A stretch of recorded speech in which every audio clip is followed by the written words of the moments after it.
በአራዳ ክፍለ ከተማ በደረሰ የትራፊክ አደጋ ሙሉ ተሳፋሪው መጎዳቱ ተገልጿል። ከነዚህ ተጎጂዎች መካከል ቅዳሜ ዕለት ተመራቂ የነበረችው ወጣት የመመረቂያ ጋውኗን ለማምጣት ወደ ዩኒቨርሲቲ እየሄደች በዚሁ አደጋ ሕይወቷን አጥታለች። የቀብር ስነስርዓቷን በዛሬው ዕለት ይፈጸማል። ይህንን ጉዳይ በዝርዝር እንመለከተዋለን። ከዚህ ባሻገር ኢትዮጵያ የመውጫና መግቢያ በሯን የባህር በር ማበጀቷ አይቀሬ ነው ሲሉ ጠቅላይ ሚኒስትር ዶክተር አብይ አህመድ ተናግረዋል። ይህንንም ጉዳይ እንመለከተዋለን። በአዲስ ከተማ ክፍለ ከተማ ልዩ ስሙ ሚኪላንድ ኮንዶሚኒየም ብሎክ 13 አካባቢ ያጋጠመው የመሬት መሰንጠቅ አደጋ ስጋት ፈጥሯል። አደጋውን ለመከላከልም በርካታ እንቅስቃሴዎች እየተከናወኑ ነው። ይህንንም ጉዳይ በስፋት እንመለከተዋለን። ጤና ይስጥልኝ ክቡራትና ክቡራን የቻናላችን ቤተሰቦች እንዴት ቆያችሁልን? እነዚህንና ሌሎችም በርካታ መረጃዎች ይዘን መጥተናል። ይህንን ቻናል ላይክ፣ ሰብስክራይብ እንድታደርጉ ጋብዘናችኋል። በቀጥታ ወደ ዜናዎቹ እንሻገራለን። ወደ ቀዳሚው መረጃ ስንሻገር ኢትዮጵያ የመውጫና የመግቢያ በሯን ወይም ደግሞ የባህር በር ማበጀቷ አይቀሬ ነው ሲሉ ጠቅላይ ሚኒስትር ዶክተር አብይ አህመድ ተናግረዋል። ጠቅላይ ሚኒስትሩ ዛሬ የኛ የሆነውን ቀይ ባህር መልሶ ለመጠየቅ የሚያሰጋ የሚጠራጠር ትውልድ መፈጠሩ የስነ ልቦና ስብራት አካል ነው። አንችልም ብሎ ነው የሚያስበው። እኔ ላረጋግጥላችሁ ወዳለሁ ኢትዮጵያ ትችላለች ብለዋል።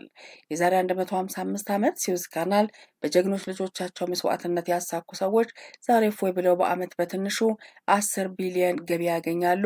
ስዊዝ ካናል ሲሰራ እዚህ ኢትዮጵያ ውስጥ ብቻ ወይም ደግሞ ደቡብ አፍሪካ አሊያም ናይጄሪያ የሞቱ ሰዎች ነበሩ። ሰው ይወለዳል፣ ይሞታል።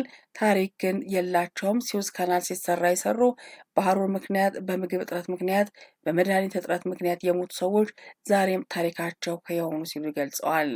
ከኔና ከእናንተ መካከል የማይሞት አንድም ሰው የለም። እኔም እናንተ ሟቾች ነን። የማይተካ ታሪክ ሰርቶ የሞተ ሰው ግን ለዘላለም ስሙ በትውልድ መካከል የሚተላለፍ ነው የሚሆነው ሲሉ ገልጸዋል። ኢትዮጵያን የሚያክል ሀገር የባህር በር ሳይኖራት ልጆቻችን መሸጋገር አለበት ብሎ ማመን ተገቢ እሳቤ እንዳልሆነ የገለጹት ጠቅላይ ሚኒስትሩ ይህንን ለማሳካት ውጊያ ወይም ደግሞ ግጭት ያስፈልጋል ብለን አናምንም። ለዚህም ነው ለ5 ዓመታት ስንለማመጥ የቆየ ነው ብለዋል። አሁንም በሰላም በዓለም ሕግ መሰረት ኢትዮጵያን ከዘጋት በርና ድሃ ካስባላት መጠሪያዋ መገላገል አለባት ብለን ስለምናምን ነው። በየትኛው መድረክ ከኢትዮጵያ ጋር በሰላማዊ መንገድ ለመነጋገር የሚፈቅድ አካል ካለ እጃችን ከምንጊዜውም በላይ የተዘረጋ ነው ሲሉ አረጋግጠዋል። ጠቅላይ ሚኒስትር ዶክተር አብይ አህመድ ኢትዮጵያ የጂኦግራፊ እስረኛ ሆና ለዘላለም ትኖራለች ብሎ የሚያስብ ኢትዮጵያዊ ካለ እርሱ የሞተ ነው።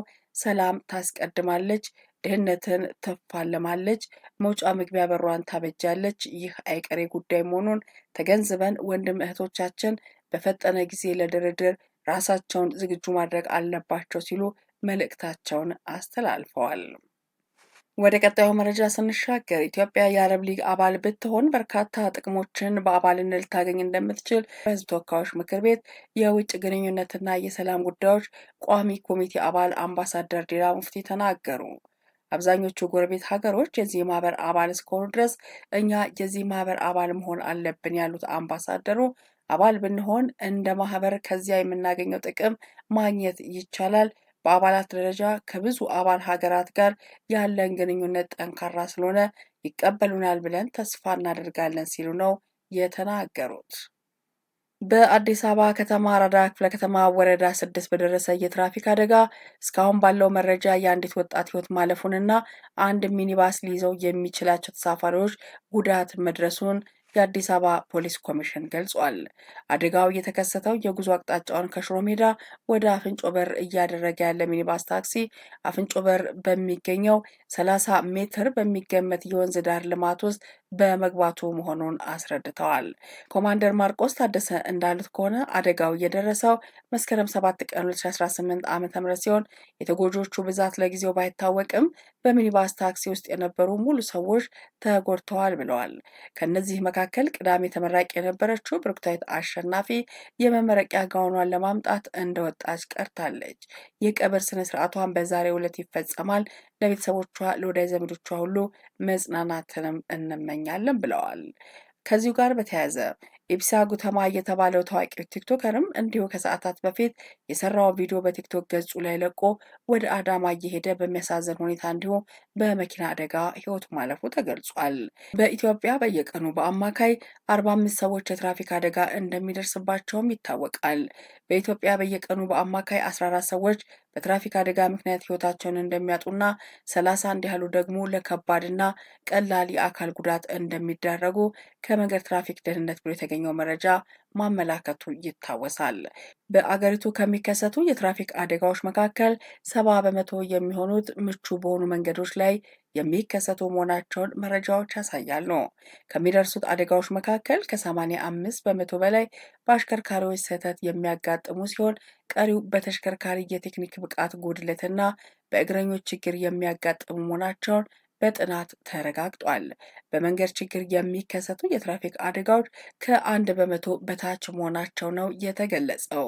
አብዛኞቹ አደጋዎች የሚከሰቱት ከፍጥነት ጋር በተገናኘ ሲሆን ለእግረኞች ቅድሚያ አለመስጠት በቀዳሚነት የሚጠቀስ ነው።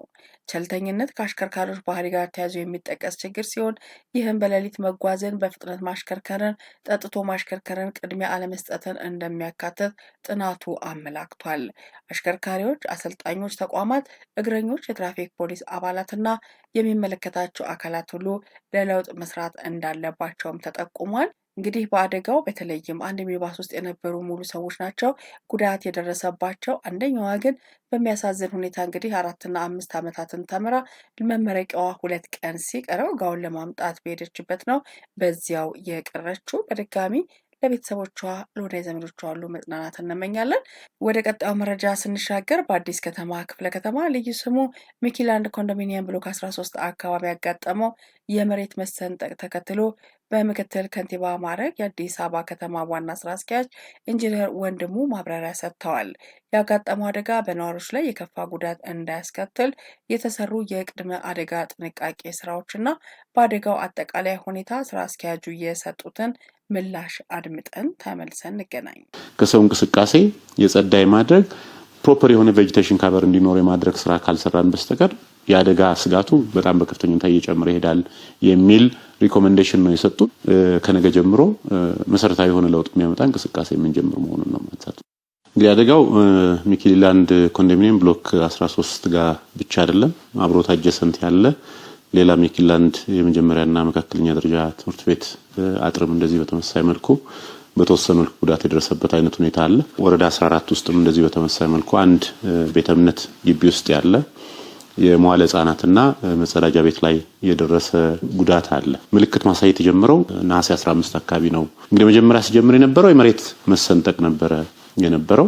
እንግዲህ አደጋውን መንስኤ በምናይበት ጊዜ አንደኛውና ዋነኛው ተደርጎ የተወሰደው ፕሮፐር የሆነ ድሬኔጅ ሲስተም በዛ አካባቢ አለመኖር ነው።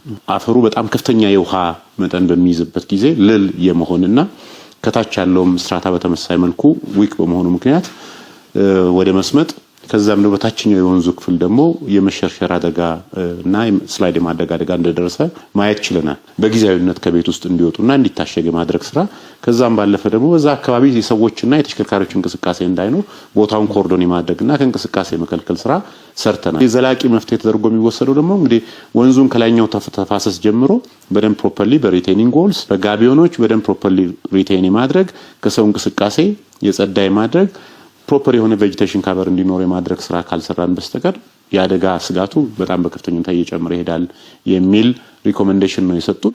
ከነገ ጀምሮ መሰረታዊ የሆነ ለውጥ የሚያመጣ እንቅስቃሴ የምንጀምር መሆኑን ነው ማንሳት። ክብራትና ክብራት የቻናላችን ቤተሰቦች አብራችሁ ስለነበራችሁ እናመሰግናለን። ይህንን ቻናል ላይክ፣ ሰብስክራይብ እንድታደርጉ ጋበዝናችሁ። በመረጃዎቻችን ወደ ኋላ ደግሞ ተመልሰን እንገናኛለን። መልካም ጊዜ በያላችሁበት ቸር ይቆየን።